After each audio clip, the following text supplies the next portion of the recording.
Wong sudah bebas arah. Maka ilmu mengatakan mara'ahul muslimuna hasanan fawa indahu hasanun. Kamu jangan nuruti ilmu hakikat tapi nuruti mindset. Kalau mainstreamnya orang banyak seperti itu, mindsetnya orang sana misalnya Ka'bah sana ya ikut sana. Tapi ini tidak mewakili hakikat karena kalau yang 380 derajat itu kan terus ribet. Makanya ini kesulitan di bab-bab fikih. Ya saya ulang lagi, kesulitan di bab-bab fikih. Makanya fikih itu selalu bicara misalnya gini, ada orang sholat.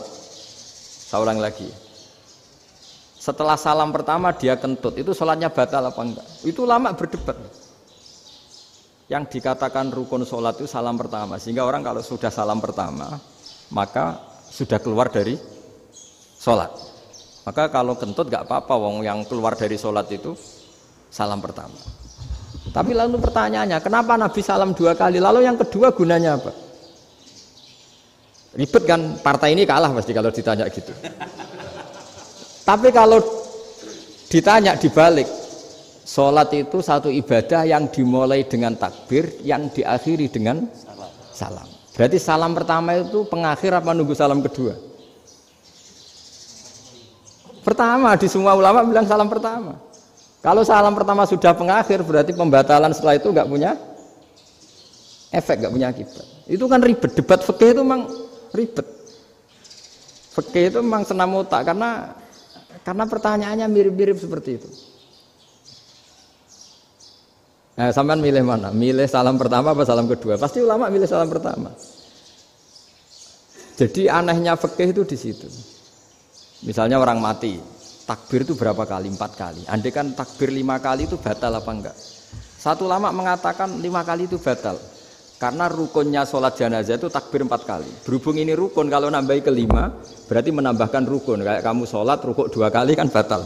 Sujud 3 kali batal karena menambahkan apa? Rukun. Berarti kalau takbir 5 kali batal. Tapi pertanyaannya, takbir itu adalah wiridan biasa, sehingga kalau ditambahkan nggak punya akibat batal. Jadi perdebatan ulama itu kadang ya lucu. Kayak kemarin Pak Haris pas pertama bertamu ke sini mau ngundang saya, tak ceritain. Dulu sholat jenazah itu pasti mayit di depan. Karena lazimnya sholat jenazah itu mayit di depan. Tapi mulai dulu ulama sudah berpendapat, andai kan jenazahnya di belakang pun tetap sah. Fa innal janazah laisat bi imamin, karena jenazah itu tidak imam. Kenapa harus di depan? Oh, tidak imam kok harus di depan. Itu mulai dulu. Sehingga ketika Arab Saudi pernah mengalami tragedi, ada orang yang dibungkus kayak mayit, ternyata senjata. Setelah di dekat Ka'bah dipakai. Dulu tragedi tahun berapa itu? Pokoknya pernah ada tragedi itu. Semenjak itu Arab Saudi kalau ada orang mati tetap di kamar mayit, terus ada sholat jenazah. Padahal mayitnya di belakang yang jamaah. Jadi meskipun kita tidak akan bikin ajaran baru jenazah di belakang, ya tidak keren, kasihan kan. Tetap biasanya di depan ya di depan. Tapi meskipun jenazah ini di depan, kita tetap berpendapat andai kan di belakang tetap sah, tapi nggak usah dipraktekkan. Nah, pentingnya ilmu ini begini. Saya misalnya di Rembang, boleh nggak nyolati ghaib jenazah yang di Surabaya? Boleh kan? Padahal yang kita solati di belakang. Jadi ilmu itu penting. Cocok tidak cocok, namanya ilmu itu penting. Terus ada gini lagi pertanyaan di fikih. Memang saya sengaja akan ngaji fikih. Kalau ngaji intelektualitas orang Muhammadiyah juara lah. Tapi ini ngaji fikih. Ada orang sarongnya itu pas sampai lutut. Kalau berdiri lututnya tertutup. Tapi nanti kalau ruko agak jengking lututnya terbuka. Itu batalnya nunggu ruko apa mulai takbir sudah batal? Padahal pasti nanti batal kalau ruko ini. Itu ada ulama yang mengatakan, ya batalnya nunggu ruko. Bagaimanapun terjadinya pembatalan waktu ruko. Ada ulama mengatakan, ya enggak, mulai awal sudah tidak sah itu, karena pasti ngalami batal. Nah, pertanyaan-pertanyaan seperti itu penting karena lalu Allah menilai apa? Ya nilai niatnya. Misalnya gini, kalau contoh itu mungkin Anda tidak tertarik, tapi contoh begini. Kita mau operasi jam 10 siang. Kita tahu kalau nanti 10 siang akan divonis medis harus makan karena mau berobat.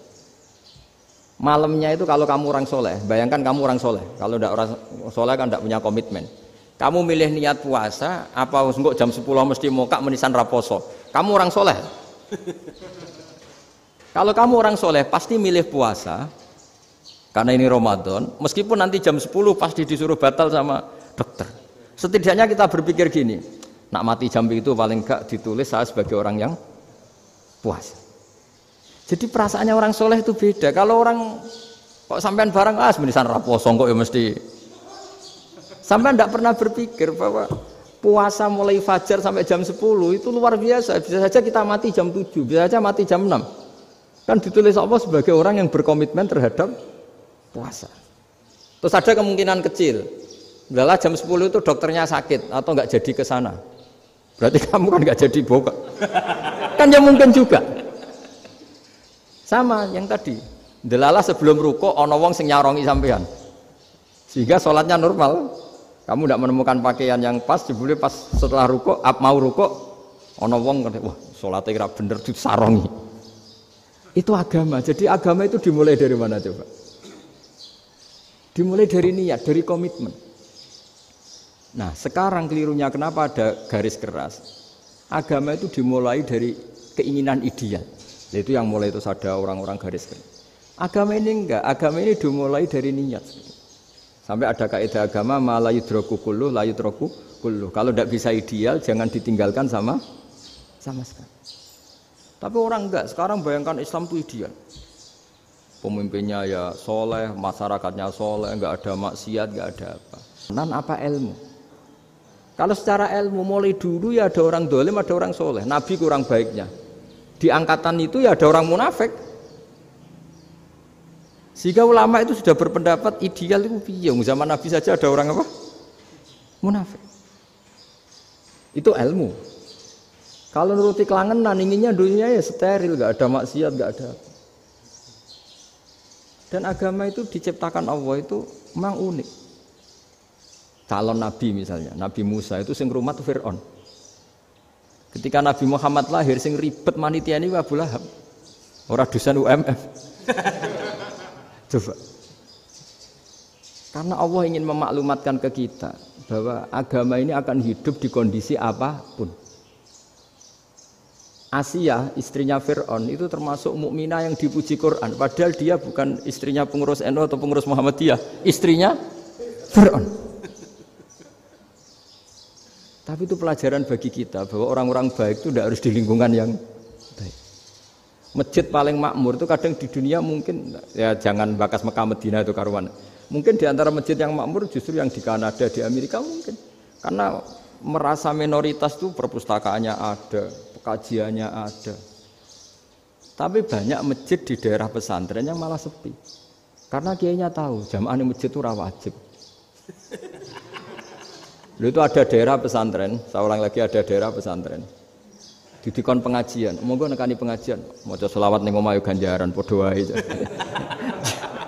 Ribet kan? Mau dibantah itu benar. Mau dibiarin ngerusak tatanan. Jadi saya mohon sekali ya, jadi ilmu itu diperbandingkan supaya perbedaan-perbedaan itu biasa. Dulu Imam Malik itu punya murid namanya Imam Syafi'i. Itu dalam banyak hal.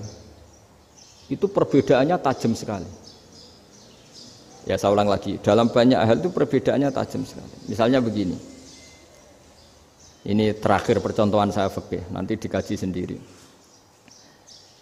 Ada seorang A'rabi, Ja'a A'rabiyun. Ini di hadis sahih diulang-ulang di semua Al-Kutubus Sittah ada peristiwa ini.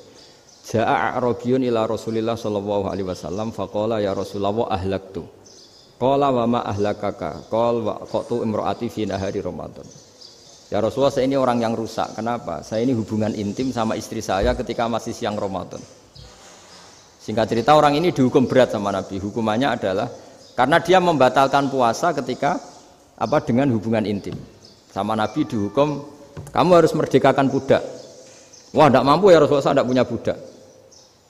Jadi ini bukti bahwa agama ini sangat sosial sehingga sebagian kafaroh harus memerdekakan budak. Kamu kalau gitu puasa 2 bulan. Yang baru puasa 2 hari aja kecelakaan malah disuruh puasa 2 bulan. Ya sudah kamu ngasih makan 60 orang miskin. Saya ini orang paling miskin. Kok ini jadi sudah miskin agak hiper lah orang itu. Poso-poso kok gitu. Itu kata ulama kalau orang Jawa gak mungkin makanannya tempe mendoan, gak mungkin itu. Di Jawa itu gak mungkin lah ada orang batal puasa karena hubungan apa intim. Ada istrinya gak cantik, cerewet, sang lanang mangane mendoan. Itu tidak mungkin, kecelakaan itu tidak mungkin. Tidak mungkin itu. Tapi kalau Arab mungkin karena makanannya apa? Daging. Singkat cerita, terus pertanyaannya gini. Kalau batal biasa itu kan bayarnya puasa 1 hari. Kalau batal, tapi kalau batal pakai hubungan intim, pakai jima kalau dalam bahasa fikih, itu kafarohnya berat, yaitu merdekakan budak atau puasa 2 bulan berturut-turut. Pertanyaannya gini, jima istri itu boleh loh tidak zina. Seorang jima istri itu boleh loh tidak zina. Itu kan hukumannya berat. Nah terus Imam Malik berpikir kalau gitu tidak harus jima dong. Poso-poso, ora ana uzur, ora ana apa terus nyate. Esuk mangan bakso. Tanpa ada alasan syar'i. Hukumnya harus sama dong. Karena jima hukumnya boleh, berarti semua iftar, semua pembatalan puasa yang tidak ada uzur syara' maka hukumnya sama, yaitu sanksinya sama. Masuk akal enggak? Masuk akal dalam mazhab Imam Malik. Dalam mazhab Syafi'i enggak. Mulai dulu jima itu beda. Kayak mertamu nih gone wong, mangan iku oleh, tapi nak nggo bojomu mbok jima niku wis nemen ngawure lah. Tetep beda. Dari Imam Syafi'i itu pokoknya beda, jima sama makan itu beda. Lah ya terus setelah itu terus ada pertanyaan. Bagaimana kalau makan dulu baru jima? Ribet kan? Makanya itu sampai dibabkan Kitabul Khilafil Fiqhi, bab merekayasa fikih. Makanya itu perdebatannya orang Hanafi sama Imam Syafi'i juga sama. Ada orang jam segini lapar sekali, kalau langsung makan kan kena sanksi. Ya pergi aja dulu, pura-pura ngaji ke Gus Bah gitu. Nanti kan jadi musafir kan? Wah itu sudah boleh itu kan? Musafir. Padahal enggak. Memang dia pergi itu karena supaya bisa makan. Mau nggak kepikiran ngaji kok tahu-tahu ingin ngaji. Mumpung Ramadan nah. Nah makanya dibabkan. Apakah boleh merekayasa fikih? Tapi fikih bisa apa coba? Dengan status kamu musafir, ya memang boleh iftar, boleh berbuka. Lah itu terus jadi terus perdebatan ulama menyangkut fikih. Karena memang masalah furu'iyah. Sehingga termasuk perdebatan kita dalam perilaku. Misalnya adat orang NU kalau habis salam itu menghadap ke kiblat karena arah terbaik itu kiblat. Tapi sebagian orang Muhammadiyah atau mungkin semuanya menghadap ke makmum. Itu memang teks hadisnya itu kita yang meneliti hadis itu semua syarah itu berdebat. Nabi memuji kiblat itu arah terbaik, oke. Tapi di bab itu Nabi itu aqbala alaina, menghadap ke kita.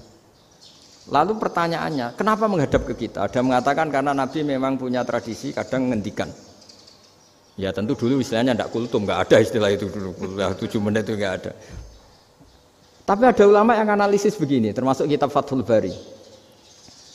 Nabi itu tokoh sentral, taruh lagi Nabi itu tokoh sentral. Ini kata kitab Fathul Bari, bukan kata saya. Nah orang-orang yang imamu qaumi, orang-orang yang jadi imam di daerah masing-masing, tetap kalau sholat itu ikut Nabi. Ikut Nabi setelah salam langsung pulang. Jadi sebetulnya salam langsung pulang itu ya ada sejarahnya karena dia mau jadi imam di daerahnya. Nah, tidak kebayang kalau Nabi itu madhep kiblat. Kalau Nabi madhep kiblat, orang yang masbuk yang barusan datang pasti langsung usolli misalnya fardhul isya'i misalnya. Terus makmum Nabi, padahal Nabi sholatnya sudah selesai. Jadi intinya gini kata Fathul Bari. Imam setelah salam itu harus bikin gerakan atau omongan atau apa saja yang menunjukkan kalau sholatnya selesai. Di antara gerakan itu adalah beliau harus menghadap ke hadirin atau menghadap ke utara. Atau apa saja yang penting menunjukkan kalau sholat ini sudah selesai.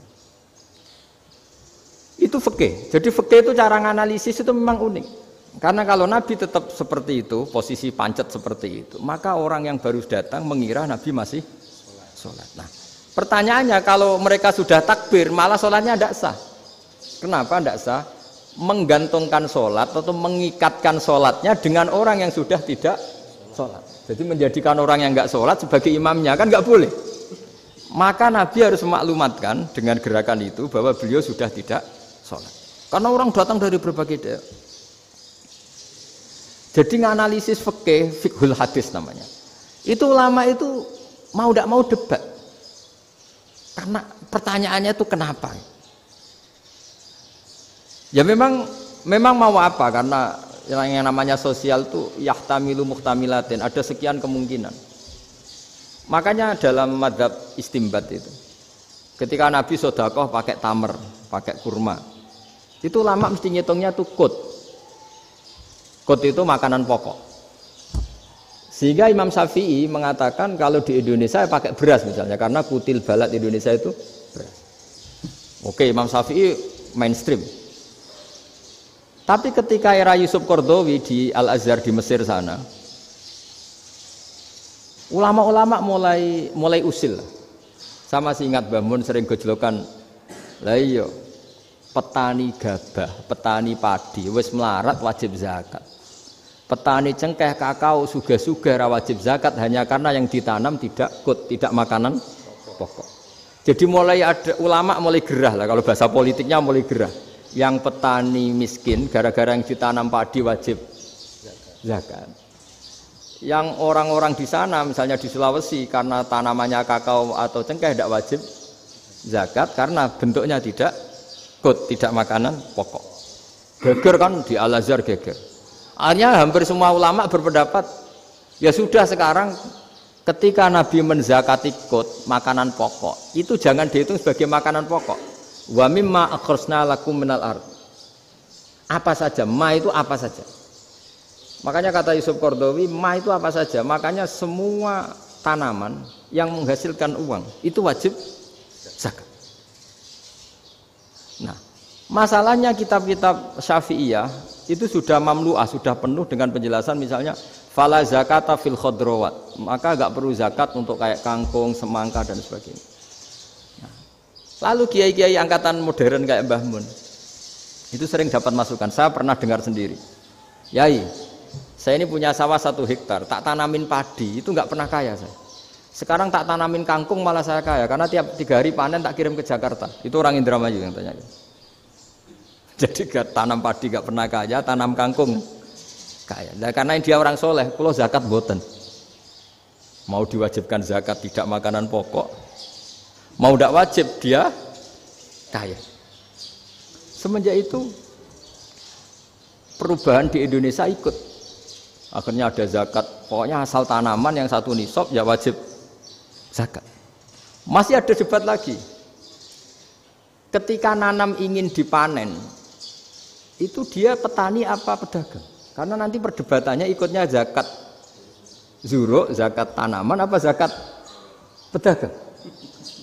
Kalau sampean nggak pernah debat berarti sebenarnya Anda tidak dosen Islam ini. Berusaha nggak pernah diskusi fikih apa Islam. Karena saya berkali-kali punya tamu itu begini, Gus saya ini pedagang melon. Tapi dia penanam melon. Jadi pedagang yang agak ingin badi banyak itu caranya gini Pak Rektor. Saya misalnya pedagang melon.